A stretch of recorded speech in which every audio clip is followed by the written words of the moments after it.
Hey y'all, I'm Mike, the RV inspector and technician, And I'm Elizabeth. I run our business. and welcome to the Cozy Camper Podcast. Oh, hello Elizabeth. Hello, Mike. We're back. Season 2, baby. This is season 2. We took an unintentional break while we were in Illinois, It was intentional. while everything around us broke, and now we're back. I think it was intentional. We kind of knew there would be a break in the podcast while we, moved across the country, uprooted our life and business. And built an online course. Yeah, I feel like something had to take a back step, so we knew this might happen. And but we're back now. We are. Yeah, and It's good to be back. We're in Texas. We are in Texas. We've resumed our, I think, permanent Texas service area. Yes. We may grow into other service areas, but we're going to talk at length about what we learned from our moving of service areas and what it means, I think, for people that want to be RV inspectors and technicians, but we'll get into the meat of that. I wanted to start today because we're going to get serious, but maybe we should start on a lighthearted topic. And everybody loves Elizabeth reacting to mean comments. Oh, no.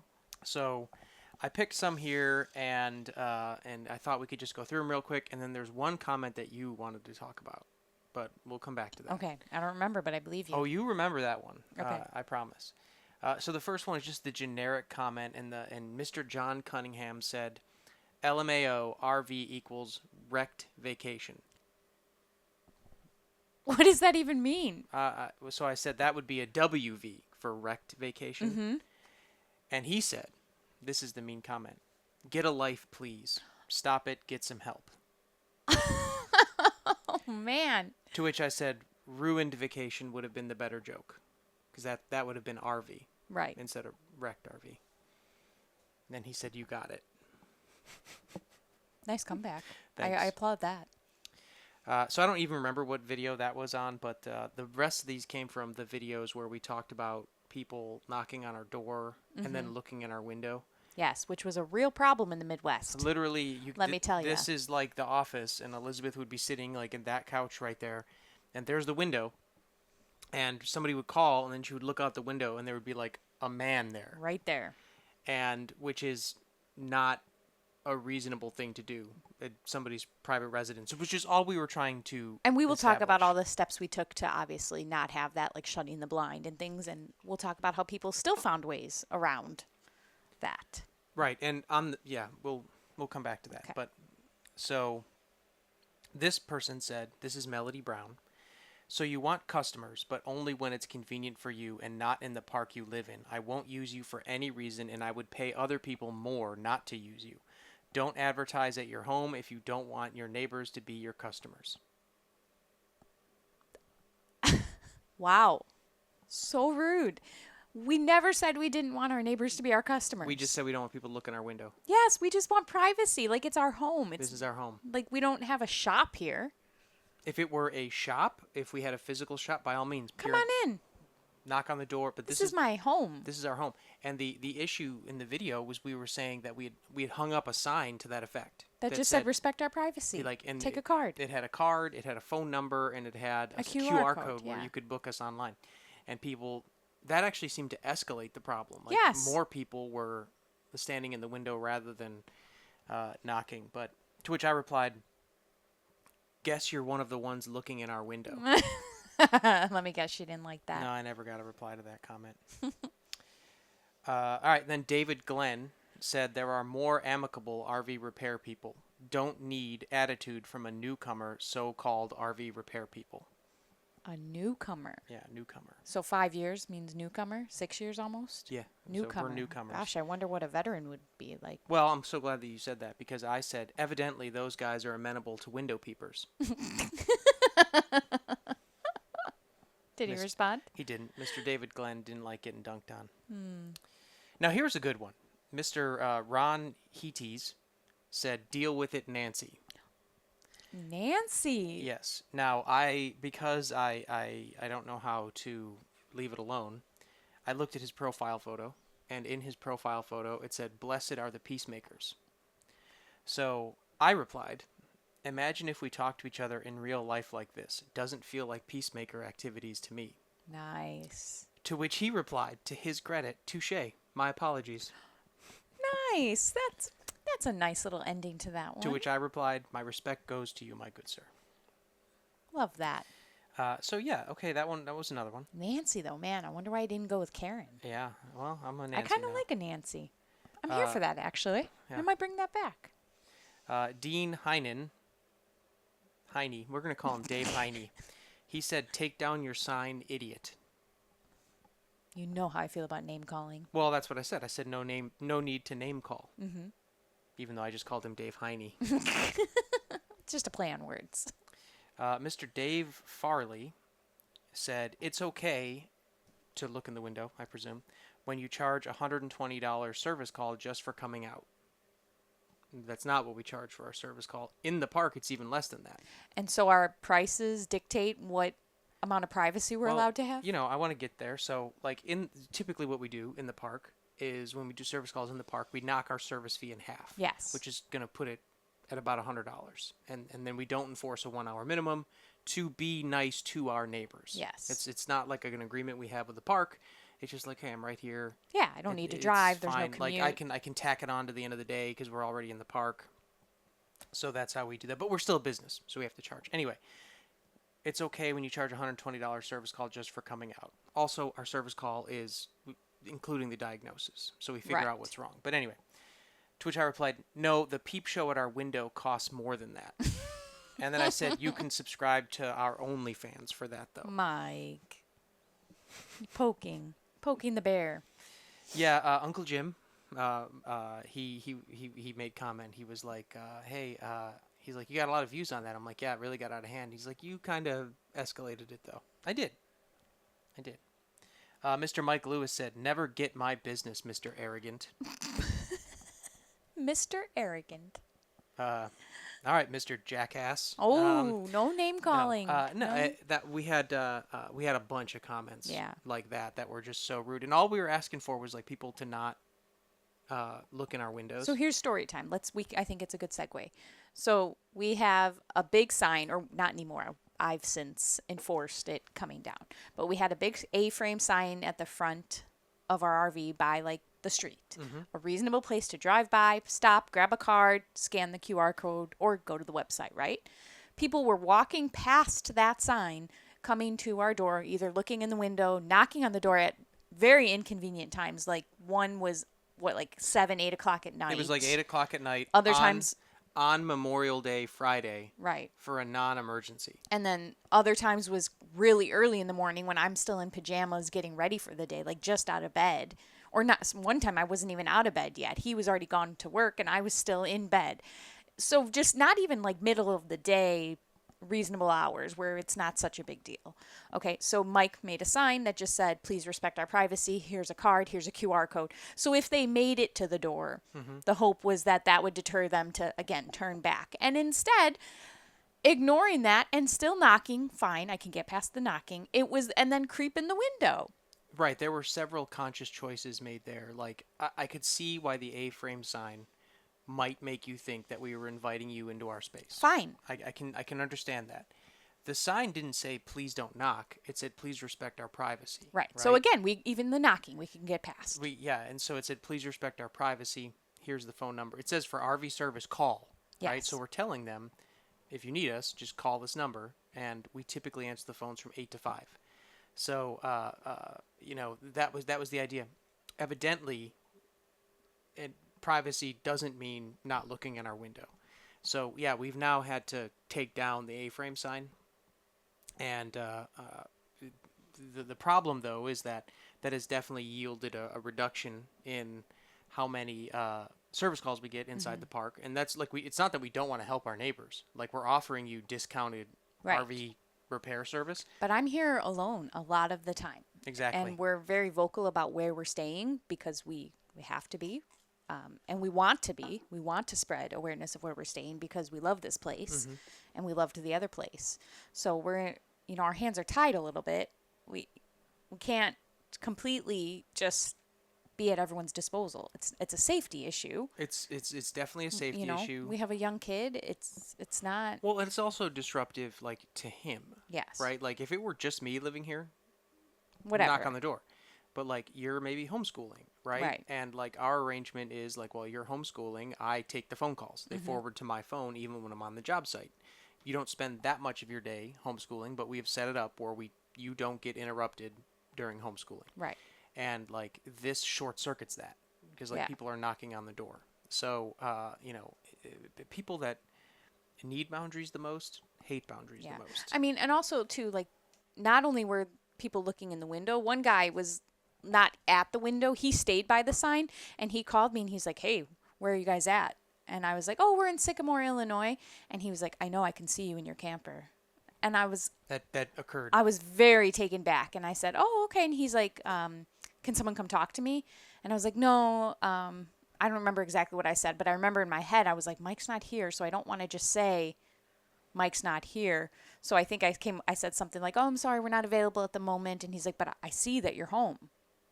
And I was like, that was kind of a turning point for Right, us. you were home. I was not. Right. But, and I didn't want to say you weren't home because that makes me Right. vulnerable. So I don't remember how I worded it, but he ended up being really mad. And he had again a non-emergency. Yeah. He was trying. I'm not. It's important to him, but he had just gotten here and one of his slides wouldn't extend.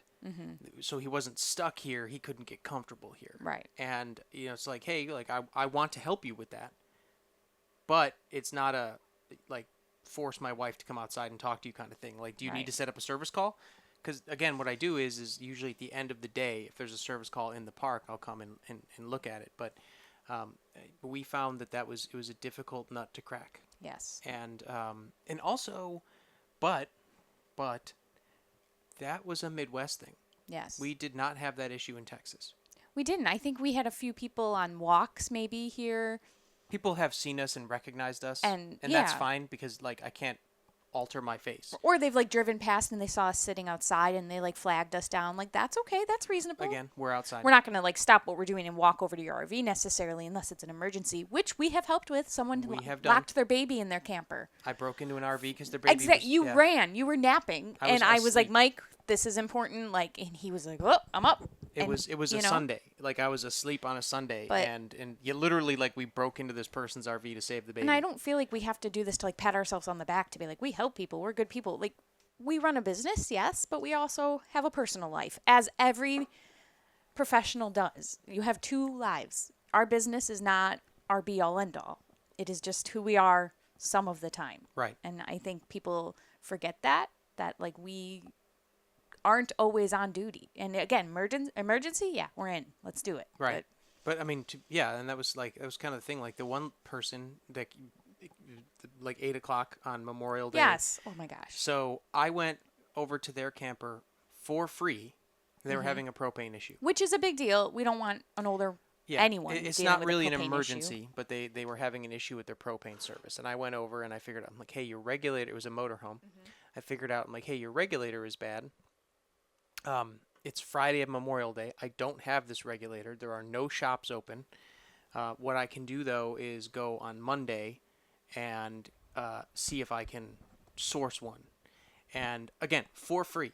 I went over for free and made this diagnosis. I was like, yeah, it's safe. I turned it off. You just can't use your shower. You have to use the campground shower for a little while. The water works, but it's going to be cold.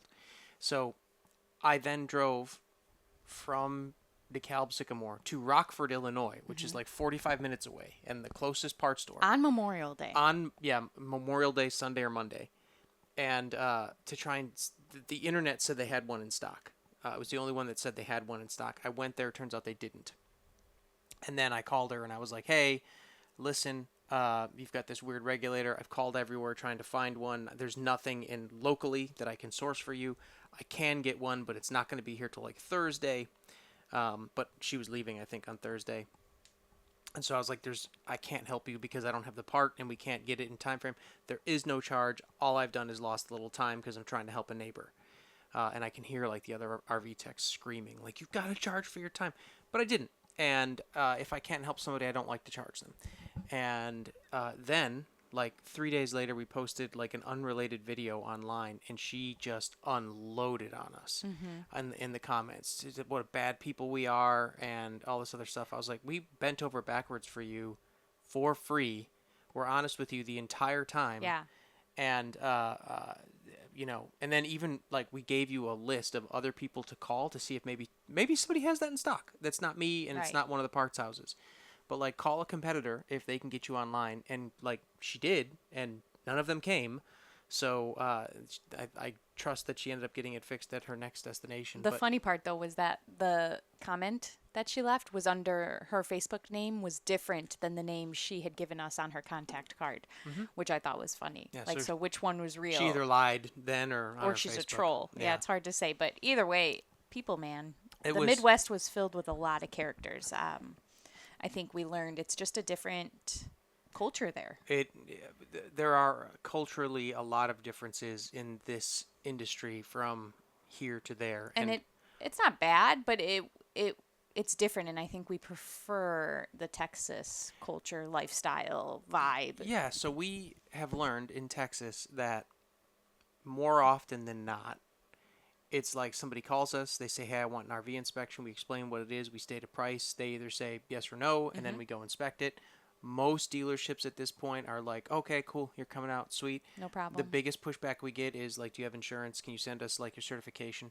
There are a couple of holdout dealerships still Not for long. that are difficult to work with. But then it's like, and then we give them the report, and then they give their copy to the dealer, and then it's done. Right. We don't have anything else. It seemed like every inspection in the Midwest that we did was like pulling teeth for someone, and I couldn't figure out like why. Like some dealerships were just so hostile, and some sellers were super hostile, and then some clients, like they had so many questions about the process or what's going on, and it was like it probably tripled the amount of time that some of the inspection process took, and I'm happy to do it. And some clients here in Texas want that level of detail too, but everyone in the Midwest wanted that level of detail, and I was there were a lot of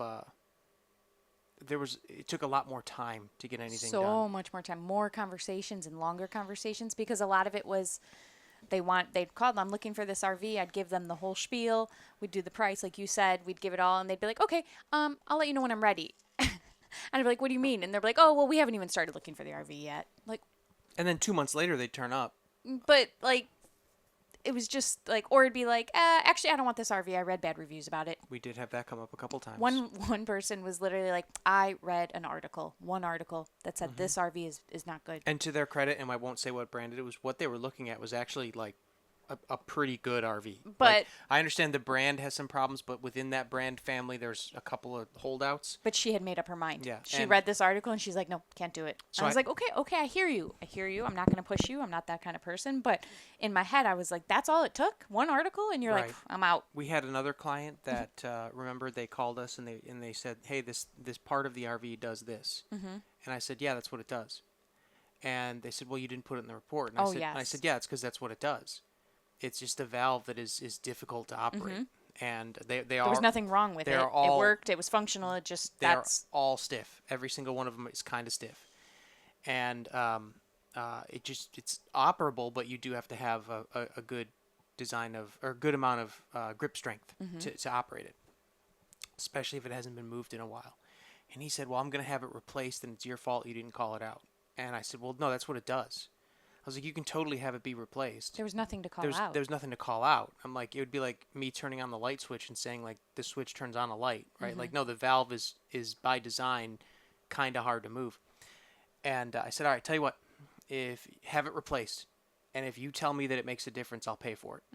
And he was like, well, I'm going to call you right back because it's never heard from him again. Yeah. So, And that was we had another client that super nice, but I just had a call the other day from the client where it felt like an accusation was made. So it was a special use. It was not really the client. It was another technician who became involved that made this a drama. So we did the inspection. We handed it off to another technician, and we said, "Hey, this can be your guy because he's here full time." We facilitated the introduction, then we stepped back. And one of the things that we called out in the report was that the generator had had gas in it for a long time, and that's bad for a carburetor, and it can get gunked up and it cannot start. And our recommendation was that you replace the gas and get fuel stabilizer and run the generator monthly to exercise it and make sure this doesn't happen. So the other day I got a phone call, and the technician who was on scene was like, "Hey, the generator's not working." And I'm like, "Well, it did at the inspection. Here's the video of it working. That was like 6 weeks ago. I don't know what's happened to it between then and now." "Well, it's your fault it doesn't work." "Wait, what?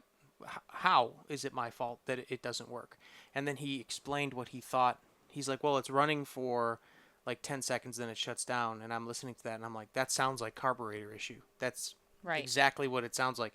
Or it won't start at all, or it sputters out. I've done that fix on multiple generators that we've owned. And he said, "No, from your testing, the transfer switch is not working, and that's why it's shutting down." And I said, "Well, if I was like, it's working on shore power, you're saying the generator's turning off. If the transfer switch were broken, that would just mean the generator would run with no load forever." So I was like, "It feels like you don't know how to fix it, and you're pointing the finger at me." Yeah.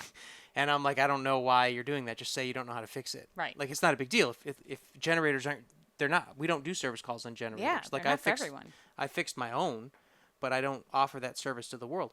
So it's like, if you don't know how to fix it for this dude, sweet, just say that's not your wheelhouse. But we got out of there, and we came back here. In the first 2 weeks, every single client was just like, "Well, okay, there's the RV. It's over there. Sounds great. Go inspect it. Let me Yeah. know when the report's ready. Oh, you need to go to Dallas? Sweet. Oh, the report's going to be late because you got to come back from, Fort Worth? Sweet. No problem. No problem. How long is the fluid sample?" To every single person here has been so chill. And Yeah. same thing with the dealerships. Such a nice change. And I'm sure not everyone in the Midwest is like that. No, it just felt like every client we had this time, even the repair clients telling me like with estimates, like that they didn't get an estimate, and then we can see that they got an estimate and that they viewed it. And I'm not about to be like, "I see that you saw it," but in my head I'm like, why is everyone so adamant that they're not getting these estimates? Yeah. Like, So it's okay if you didn't want it right away or you hesitated. I get it. It's a lot of money, but like, the way we run our business is I come out and we do the service call, the diagnosis. If I have the parts, I'll just fix it right now If as they long okay as it, as yeah. long as you approve it. If we have to order anything, we send you an estimate, you approve it, and then that triggers the ordering process. right, we're not going to order it until you give us the okay. Right, like I'm not just going to go order Right. parts because maybe now that you know what it is, maybe you want to try and fix it yourself, or maybe you want to wait. I don't know. That's not my problem. Right. But we had multiple clients be like, "Oh yeah, we never saw it," and then, like, one person, they said we never saw it, and we could see they'd viewed it like 8 times. Yes. Including that day, like that morning that they said they didn't see it. We're like, "Oh, I can see that you saw it." But we don't want to. We're not gonna like throw that dude under the bus. But also, it's not my problem now that we're leaving town. Right. So or left town. We had one just follow up, like, "Hey, did you order that part?" This was from like July. Yeah, no, we made clear that we were leaving in September Yeah. or by September. So we said, all of our estimates are only good for 7 days. Right. But we said, "Hey, just so you know, we're leaving in September, and if we don't have this resolved by then we can't help Yeah. you." So. And so we had a call the other day about it. All of that to say that there's a lesson here, and we have learned that Texas is our home. That this is where we're going to make our stand for our business. Yeah. We had this vision of going back and forth every year, and I'm not saying we would never travel again or we're never going to open another office somewhere, but we have learned that this is our home. Yeah. And this is where we're going to Yeah. stay. Personally, we're going to be going back to the Midwest. Like, Yeah, we'll personally, go on vacation. that's a whole other story. Personally, we loved being there. Like, as a family, lots of great came from that time. Professionally, it's not where our business thrives, Right. and we are not a great fit. And in full, like, I'm going to be humble, right? Like, we're successful here, and our social media propels us to an extent to that success. Did not translate in the Midwest. It didn't, and that's okay. We were about 50% as busy in the Midwest as we are here. And part of that is because we are really a new business, brand new. We don't have any reputation. And some of the dealers, by the time we were done, like we actually, it went to our spam, but somebody wanted us to go to that Slinger, Wisconsin location the other day. And so we had started to develop that. And if we had run the experiment for longer, it probably would have been fine. But like here, Well, but then the weather changes. exactly. So, and there'd be no inspections at all, and we'd be crawling the walls in there with looking for stuff to do. But now we're here, and like as you've been reaching out to the dealers, like, hey, our doors are open again. They're all like, sweet, Yay. glad to have you back. You're back. Good news. So we're gonna stay here for the foreseeable future, and we're gonna move around Central Texas eventually. But for now, we're gonna literally be Yeah. right here, and until we can escalate our business to the next level. Yeah. And multiple people warned us that that was going to be the case, and I was like, yeah, it's going to be fine. We're going to do it. Something to know about us, though, is We got to touch the stove, bro. every time. we Our gotta whole touch the time stove. together, we have to touch the We stove. have to touch the stove. We were having our little come to Jesus meeting this morning. We're like, all right, we touched it. How do we untouch it now? Now we need to figure out where we go from here. Yeah, now we got to. And again, I want to make sure, like, for friends and family listening, that I'm clear. Like, professionally and personally, it's two very different conversations. Personally, this time in Illinois specifically was invaluable. It was great. It was very important, and we loved every minute of it. That from that side of it, and it was probably why it took us so long to realize professionally that we can't maybe. Yeah, we stay definitely ran that experiment for about 6 weeks too long. because the personal side was going so well. Yeah. And Was having a blast reconnecting with family and stuff. friends, and yeah, absolutely. And so we don't regret it. It obviously was really important for a lot of reasons, but if we want our business to continue to grow into something more, then we have to really think about where that is going to happen, and that's in Texas. You got to stay focused. Yeah. And that is speaking of being focused, we actually had like a number of focusing conversations like this since we've been out, because we were going to do this like RV inspector training, like boot camp, where we're going to take inspectors and teach them about what we know. And then I was like, that's a distraction. It's like, no, our core business is this, and if we reach out to do that, that's a distraction. And so we backburnered that. I have some other plans to maybe pick that back up, but it'll be in a different format.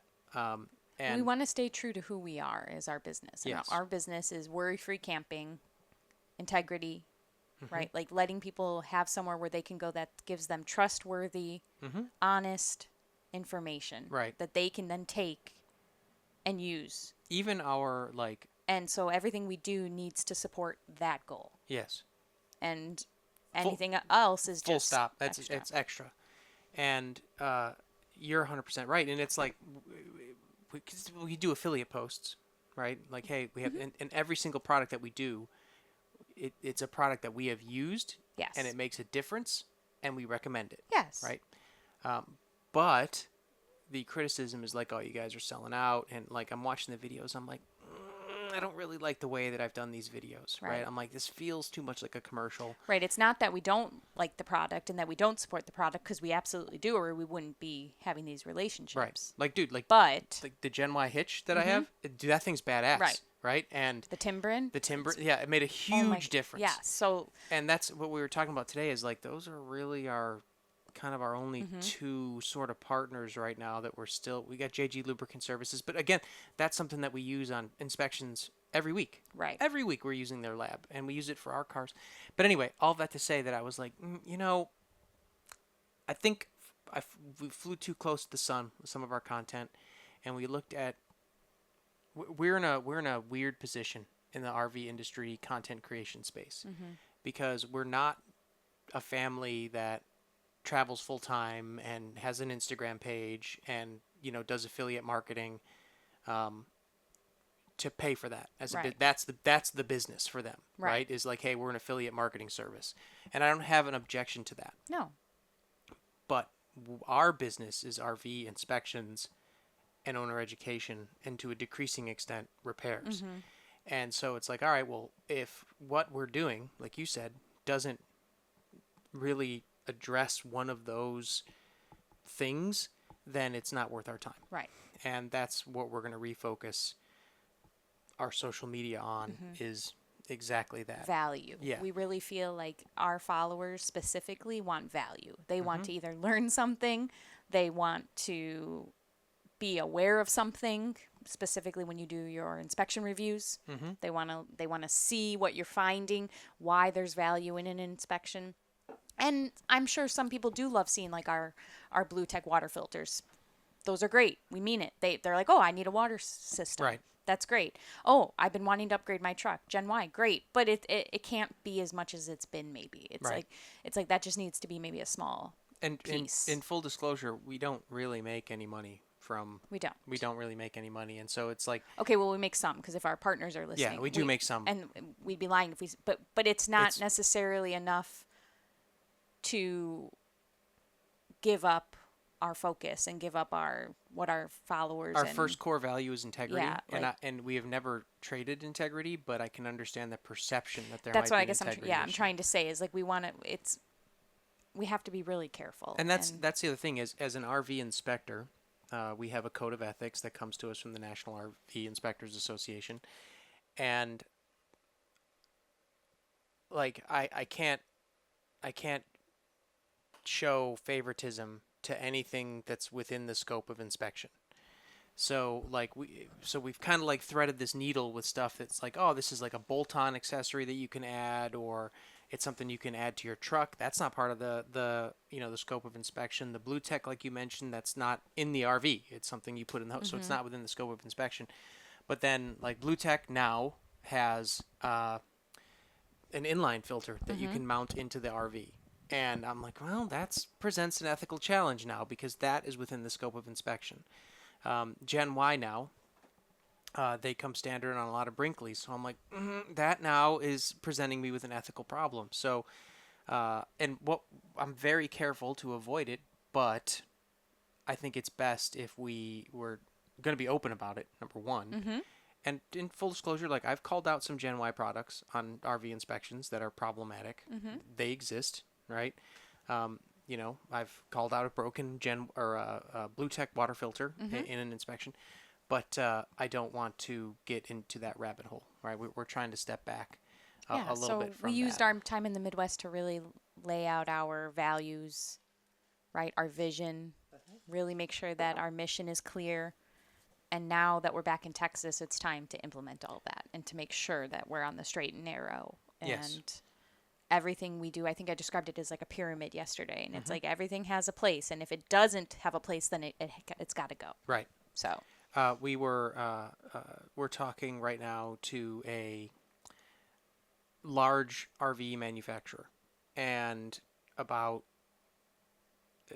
working with them. And it was like, they were like, well, what do you have in mind? Like, we don't really want any mobile RV tech repair people coming in, and we can't have I'm like, no, hang on.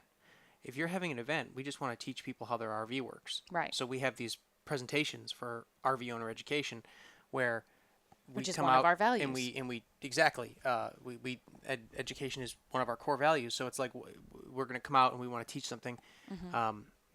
Because you're a manufacturer, I don't even really want to charge you because I can't get paid by the manufacturer. But from a business perspective, because we do have to make a living, it's great advertisement, right? So everybody wins. These folks legitimately get to learn about their RV, the basics, as I'm a huge believer in teaching the basics, and then we win because we get to make a relationship with our peers in the RV life. So that to me feels like a better use of our time, something like that. Or we teach at the campgrounds, we teach the courses.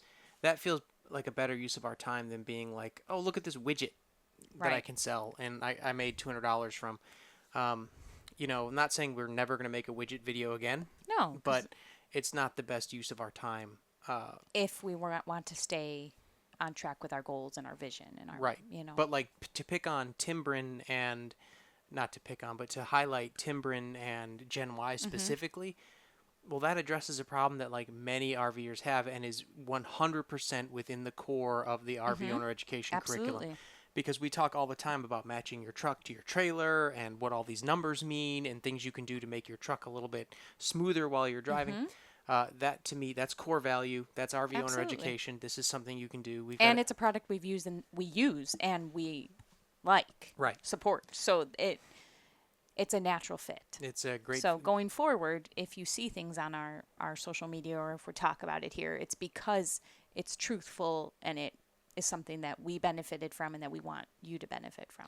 The listener can tell we've had a lot of time because To our talk. business slowed down to talk about this stuff true. while we were there. Whereas, Well, which leads me to my next thing. May, when we got there in May, it took a while to get going, right? We didn't really have our first inspections. We had like a week lined up or two when we first left Texas, but then it kind of slowed down. And so you had quite a bit of time to work on the Cozy Camper Academy yeah, we built an online course. It's just the basics. It's for now. but it's like, hey, this is how your RV works and what it's built from and how all these things actually operate, so that we can eliminate the user error, right? It's not really about like how to fix your RV. Right. It's not making you a tech. No, it's about like, hey, this is how your 12-volt electrical system works.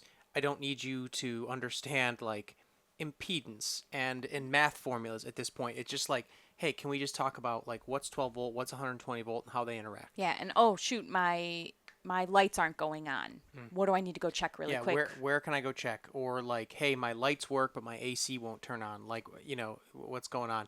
Or my, all the outlets work, but my lights don't come on, and neither does my AC. So, like, there's stuff like that, or like how to actually drain your freshwater system. How do your levelers and stabilizers actually work, right? Yeah, it basically takes, we have an in-person owner education and we have an RV owner education 101 that we teach at campgrounds. It sort of takes that and gives it to you at home and allows you to do it at your own pace, revisit it as many times as you need. There's quizzes if you want to take those to help you really understand. And again, that follows our core value of Right. owner education, integrity, empowering the RVer. And we just added a module for how to clean your air conditioner, and I'm going to coming up make a module for how to winterize your RV. And the thing about this stuff is like, yeah, no, I 100% know that you can go on YouTube and you can type in how to winterize your RV, and there are great videos about it. I'm not knocking that. What we're trying to do is make a single place where you can go for the basics. And Right. like you said, like, I remember Mike said something about, battery disconnects. Let me go and open the course and see where it is. And then we also have monthly office hours. And then my plan is to expand this course pretty significantly Yeah. over the next year. And once a quarter is sort of what I'm looking at to expand it. And that's just the first course. So next we have I'm getting ready to work on another course, which will be smaller, but that's kind of like the entry to fixing your RV. And then we have a big course that's coming. I don't want to reveal yet because gonna be good. the last time we talked about it, I said like I might get shot by my peers for it, which we had a comment like that the other day. Yes. So we posted a story about how I'm like, oh, I'm adding this like great resource so you can clean your own air conditioner coils. That is something a lot of DIY RVers want to do themselves. I don't have an objection to it. We do it professionally too. I'm happy to come out and do it for you, but like some people want to do it themselves. Okay. So I added a module to it. And some new technician, he told me, he's like, oh, I just graduated and I'm trying to start my business and you're going to take all the business away because you're going to teach people how to do it themselves. It's like, well, guy, like, let's break this down. Some people are never going to call us until the air conditioner breaks. Right. They're never Or it's gonna, on fire. Yeah, so like they're never going to call us at all. Some people are never going to call you because they're going to figure out how to do it themselves, even if they do it wrong, right? And other people are going to call you every time. Right. So this course is a way for me to reach that middle, number one. And number two, the National RV Training Academy has a great online course for RV repair. It's a lot more expensive than ours, but it's also a lot more, it goes way into the weeds of RV repair, where maybe some people don't want to go. Whereas this doesn't. Whereas our course is not about that. Our course is about how your stuff works and how to maintain it a little bit. And that's it. Like Yeah. it's meant to be an entry level course, where that one is great. I'm not knocking it, but it's a dive. And so it's like, different. hey, dude, you just graduated from NRVTA and you're mad at me, but they have a whole online course. It's actually called the pro version now. Are you mad at them too? Like I don't. Yeah. Maybe probably they are, but it's not reasonable. We've had long conversations about this before, that people are mad They just want to be mad. to be mad because their business isn't doing what they imagined it doing. And it's like, well, you got to sit down. And how many hard conversations have we had over the last 6 months? Right. Like, knock out, like, let's really be vulnerable. Let's really talk about what's going on. Let's really talk about the changes we need to make. We had one this morning. It's a never ending grind, it's a never ending stop, reflect, pivot. Change something. And that's the You thing. know? Like, people think when you're starting a business that it's like, oh, I just turn the open switch on and then I'll get business. And it's like, well, no, it's like a constant series of like dials and switches and levers that you have to move to Constantly. try and find the right setting. Because like even like we're kind of not doing repairs right now, but we sort of are. But they're taking a backseat to inspections because that's our baby. And but then last night you're like, well, it's going to be winter, so what if we do like a furnace promotion to get people ready for winter? And it's like, well, yeah, it's okay. Maybe we want to dial the repair thing back up It's constant tweaking, you know? to try and find. And then I feel like even if you find the right setting, eventually that something is going to change environmentally. And like, so okay, so we're talking about like RV inspections. Like, well, the RV market has been slow, right? The sales have been low. But like today or yesterday, the Fed said they're going to lower interest rates, which means all the banks are going to lower interest rates.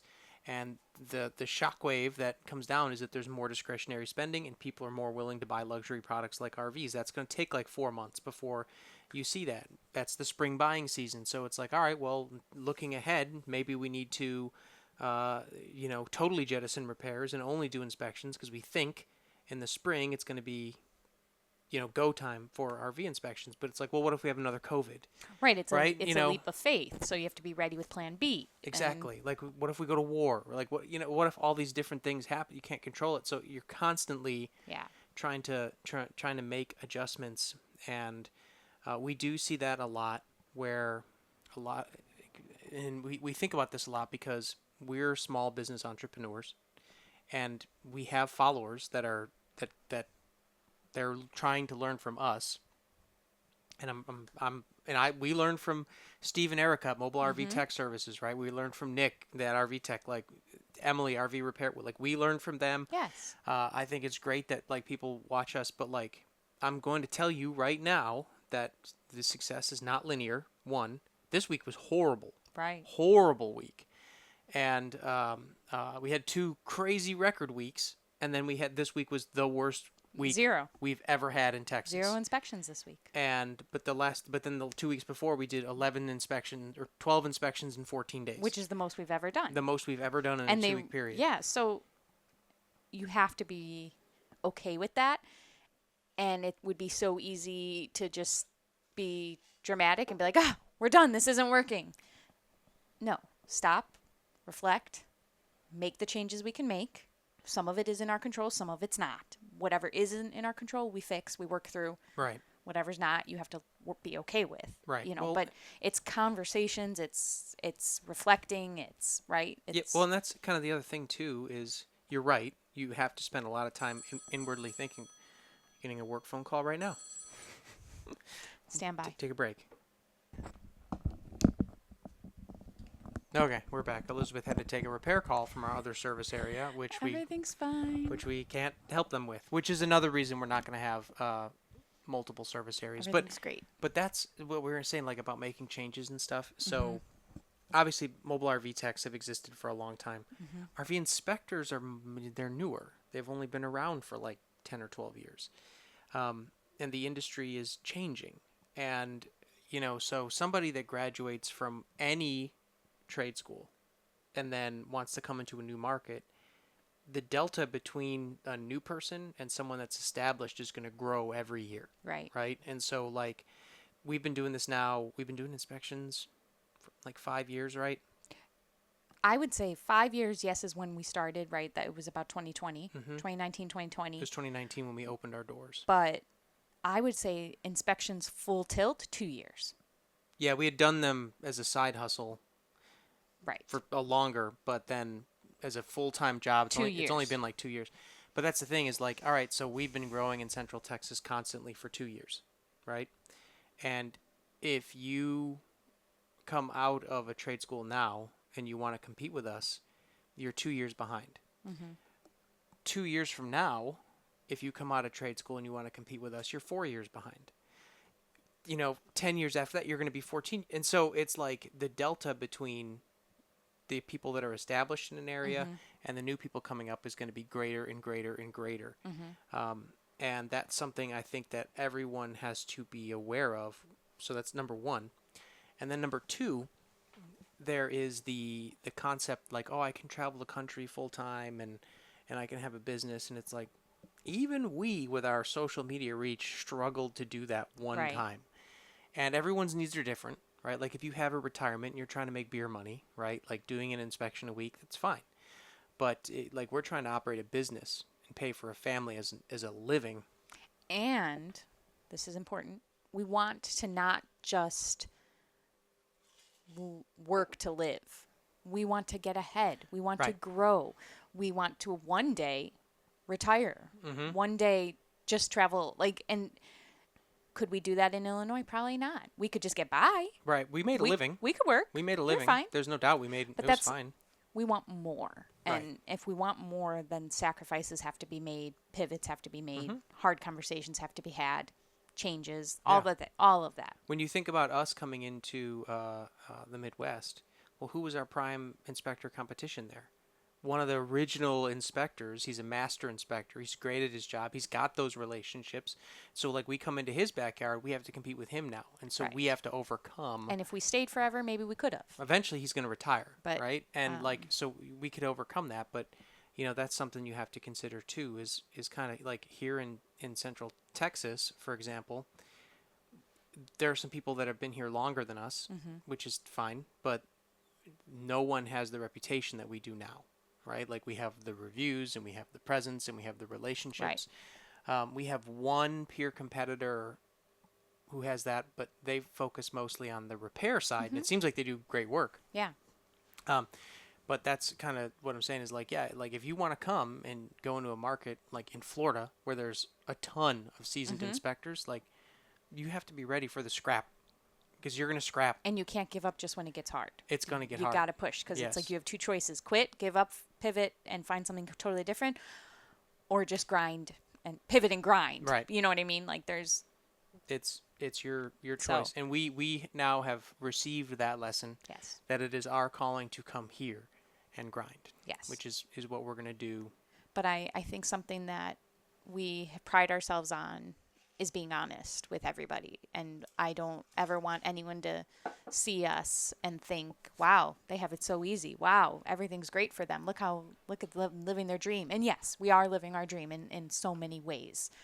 And you and I always say this, two things can be true. Two things can be simultaneously true. Things can be hard and things can also be great. You know what I mean? Like we can be living our best life while also things being difficult and hard and scary and new and learning lessons. Right.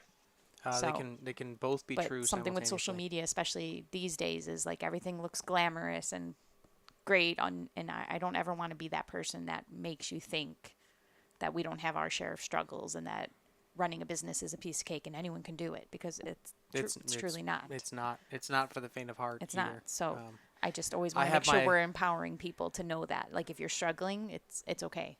You're not alone. I have my moments of doubt, right? Absolutely. Like, we came back, like I said, with 2 record weeks, and I was like, thank the Lord, this is incredible. I was like, we should have never left Texas.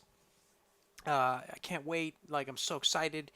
Renewed energy, and then boom, dead. It shut down. And it was like, I feel like, to get religious, it's like the Lord had to humble me a little bit. And I'm like, okay, I'm sorry. I was getting all excited because I wanted to brag about how many inspections I did in 1 month. And then, kind of a rug pull moment. So it's like, all right, cool. Sorry, you're right. I was excited. I need to pull it back. And we're not down and out. It was a moment for us to be like, okay, we really have to focus in on our other areas of income, though. We really have to focus in on what are we doing so that we're not just counting on... We can't not work forever. Just inspections. Yeah, and we all know this week isn't gonna... Mike is working through his phone detox. I can tell talking about this is causing you some anxiety. But I needed to do that. I'm sorry. But I lost my train of thought now. All that to be said is it has required a lot of really important conversations, and I agree. And to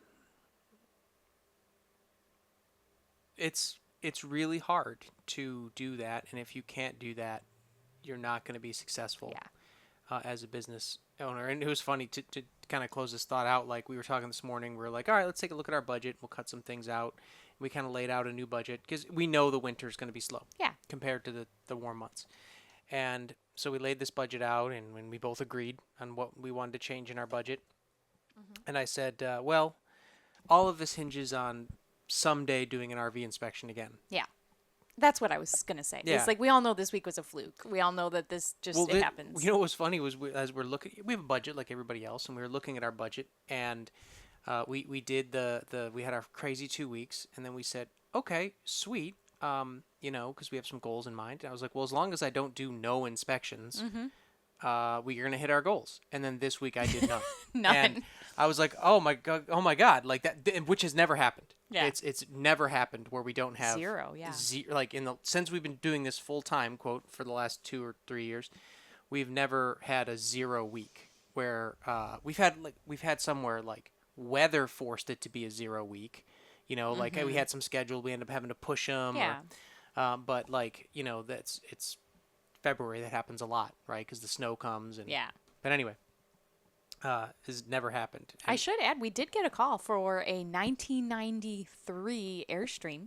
We did. Why'd we say no to that, Mike? It would have been great. Yeah, no, it was number one was in Dallas, which we could have done, but I put a hard limit on 20 years. Yeah.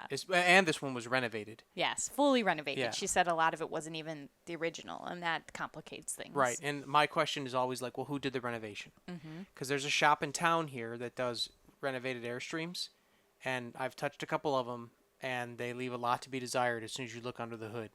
You're like, this is going to catch on fire, or there's going to be propane in here, and there's no propane detector, right? So that's bad news.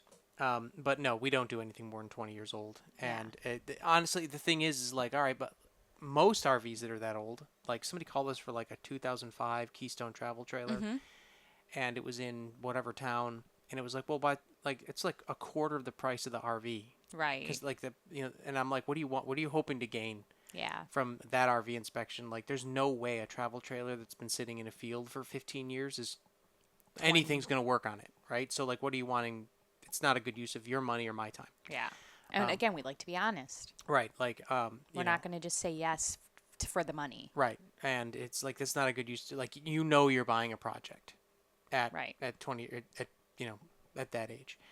And especially a travel trailer. Like a motorhome, because like we've done some 2007 Newmars. So many. Back to back, and then we did a 2016 Anthem, and they both had their problems, but they were serviceable. Right. And so, like, what's the difference between a 2007 Newmar and a 2005 Keystone travel trailer? Well, it's the ownership. Right. The ownership of the Newmars, they took really good care of it. They kept them under storage. The travel trailer, like most travel trailers, goes to die in a field. Right. And so we do have kind of those metrics where we look at it like we're a little bit more forgiving on a motorhome versus a trailer. We kind of look at the things, but it's usually not a good for a trailer that old. It's usually not a good use of their money or our time to go out, because I'm going to get there, and kind of our thing is like, hey, if I find anything catastrophic, I'm going to call you and I'm going to let you decide if you want to terminate the inspection. 100% of the time when we've done those inspections, I find something catastrophic within 5 minutes. Right. And so it's like, well, I drove 2 hours to be here. I have to charge you something. Like, you're not going to buy this RV, so it's not really fair. Yeah. We could have just given you that guidance over the phone. So we've developed that, and then we have one that you have to call back today, where I might have to go to San Angelo. But that's something that we're trying to do in Texas this year. Is we're, in full disclosure, I'm going to unveil part of my plan. My goal is to do 51% of all the RV inspections in Texas, and that everybody else can do the other 49%. That's what I want. And we're going to do it. We're going to do 51% of all the RV inspections in Texas. So if that means I have to go to Lubbock, we're going to Lubbock. I'm going to go to Lubbock. If that means I have to go to charge appropriately for that. Yes. But like, we're going to do it. And and our goal is to start. We talked about the delta from between new inspectors and us. Mm-hmm. Well, that sucks.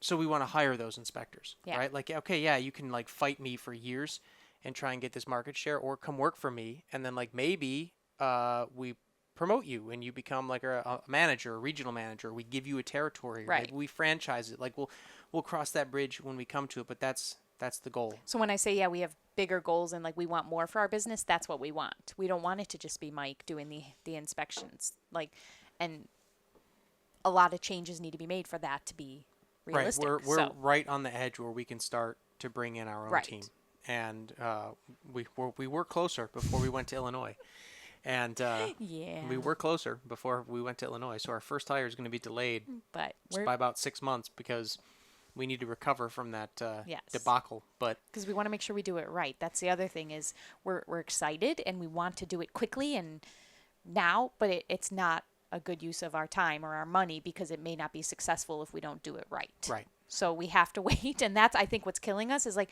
a slow week isn't going to be the end of us financially, but it's just one more week before we can well, if I had hired reach that, our goals. if we had hired that employee and then we had a 0 week, Right. like either we have to not pay them or we have to pay them at a loss to us. Right. And it's like that's not fair to us because it's like we haven't developed that infrastructure yet. Right. Where it's like, well, if we're doing 51% of all RV inspections, then like, yeah, maybe it's slow in Austin this week, but Dallas is hopping, right? So then I can be like, hey, Austin dude, go to Dallas and help them. Yeah. And that'll be your pay. Or maybe they get to spend the week at home doing training and like the profit from up there floats over here. Right. But like, it's not fair. We're not there yet, It's though. not fair at this time to do that. So that's the next goal. But I do want to close on a happy note, and I said we would talk about this. We haven't yet. So we had a video where I talked about how to flush your toilet correctly, and then we received a comment. That I unfortunately saw first. Elizabeth, could you, in as graphic a detail as possible, describe what the comment? So it was a video comment. What occurred Sure in that was. video comment? I don't know that I want to be as graphic as possible. I would like for you to be as graphic so, as possible. It appeared to be a Didn't appear to be. It did not appear to be. I want to be clear. Someone- This is what it was. took their phone camera and videoed them pooping into a toilet. They were taking a dump. And I had no warning. Their comment I didn't It said like, "What about this?" And so it was and I was like, "Oh," and I watched it and I was like, "Oh." And then I made the mistake of watching it again because it took me a minute to be like, what did I just watch? And then I was like, Mike, I don't know how to delete it. Like, what do I do? And he was like, what? What's the problem? I was like in here, like I think I was playing like Xbox with our son or something. Yeah, and I was like, and he's like, what? And I was like, it needs to go. It needs to go away. And then he watched it and he was like, oh God. Like I dropped the controller it's on like, the oh floor. God. And I can't unsee it. What the? Come on. Well, to his credit, it was No. it was a good form stool. That's not what I thought you were going to say. It was a good form stool. Good for him. He's getting a lot of fiber. I'm going to gag. We need to stop. He's getting But a lot of fiber. please don't do that. We say any engagement is good engagement, but that is not. I don't want that. I don't care. I would rather fail at social media and all aspects of that if that's the comments we're going to get. No, not okay. Come on. And his profile didn't even have like a picture or a name. It was just like user 1234. How cool is it though that he had the wherewithal No. No. Do you think he's used it in like different circumstances? I'm sure he has. Like, does he post that on a lot of, like, anytime somebody talks about anything toilet related or maybe political, right? They see like, oh yeah, the Senate did this today, and you just post that video. I'm right? sure, but The, I will be very, very cautious before I watch any videos in the comments going forward. I will be very careful. well, that's Elizabeth's first day on the internet, everybody. Yep, and goodbye. Welcome to the internet. I'm so done. We're I'm sorry that you had to experience that, dear. you. But we're back. We're committing to more podcasts. We have a couple coming up that are going to be recorded with some guests. Elizabeth is here. It's my intent to do them weekly for coming up. Elizabeth will have her daily live sessions on our OnlyFans. Sorry, joke. Thank you for telling everyone that's a joke. But we also have another. Can we tell them about our other plan? Yeah. So we're going to expand our YouTube content a little bit, and I don't want to get into the details yet. because but we're gonna kind of move the inspection stuff, the reviews to YouTube here coming up. Long form. Long form. We're still gonna do. Yeah. You're still gonna see the short ones, but we have some plans for the long reviews, which nobody else is really doing right now. I just have to figure out how to do it. It requires a little bit more production value than we've done in the past. But we have some fun ideas that We I have some- think. We have to call actually today somebody to try and get the first part of this online. But A pilot, if you will. yeah, we've got talks about a little backdoor pilot. Get it? Because of the toilet guy. Oh my God. Stop. That's what they call it in the business. It's a backdoor pilot. Battlestar Galactica was a backdoor pilot. Anyway, so we're working on that right now, and we're going to see where that goes. But you're here listening to this. I'm going to cut this up into shorts, too. You should head over to YouTube if you're listening to this somewhere else. Yes. And subscribe, because we do have some cool stuff coming up Also, there. our son really wants us to get the diamond playback button, so, you know. Well, I'd be happy with the silver. I think that's 50 or 100,000. I like our son's goal. Diamond. Yeah. Go big. Yeah, he's been telling us, like, follow, and subscribe, and leave a comment for Cozy He Camper. is our biggest fan, everyone. Like, Yeah. we will be just around anyone, like, doing whatever, and all of a sudden he'll be like, do you follow Cozy Camper? Or, or he'll be like and subscribe. Yeah, it cracks us up. He asked us the other day how many followers or subscribers. We haven't done YouTube. He's like, how many subscribers do you have? And we were like, well, son, we don't really do YouTube, but we have these other channels. And He doesn't understand like, that, though. and I was like, well, we have about 80,000, and all together between all the channels. And he's like, you're like Mr. Beast. And I was like, no, son, we're No. not Mr. Beast. Yeah, so he doesn't understand, like, I mean, he's heard us talk about Instagram and Facebook, but he obviously doesn't have one or know anything Right. about them. So his mind is all YouTube. That's all he knows about. So it like blows his mind Yeah. when Mike said 80,000. He's just like, oh my God, that's so many Which that people. again, because he's a kid, he doesn't Yeah. really know. That might as well be a trillion. Yeah, he doesn't know what that is. He just so knows it's more than like 10. it's cool to have a biggest hype man Number one fan. like I that. love As soon it. as like he's like, oh, Dada, what are you doing? Oh, I'm making videos, buddy. Oh, okay. Can I Yeah. watch? All right, like he's like, oh, Dada's making videos. We gotta stop. Yeah. He always goes, can I search for you on YouTube? He's so mad because Cozy Camper won't come up on YouTube Kids. Yeah, because Yeah. it's not n- made for kids. I said we talked about poop on this yeah, one. it's so. true. Oh, so it's going to be E for explicit. Yeah, we're gonna get E. Oh, We're gonna get the E for Elizabeth. All right, well. Thanks, y'all, for being here. We're so happy to be back. Yeah. Don't forget to like, follow, share, comment, and subscribe yes, please. for more Cozy Camper content and Elizabeth's OnlyFans. Oh my God, stop it. Have a great day, y'all. Bye.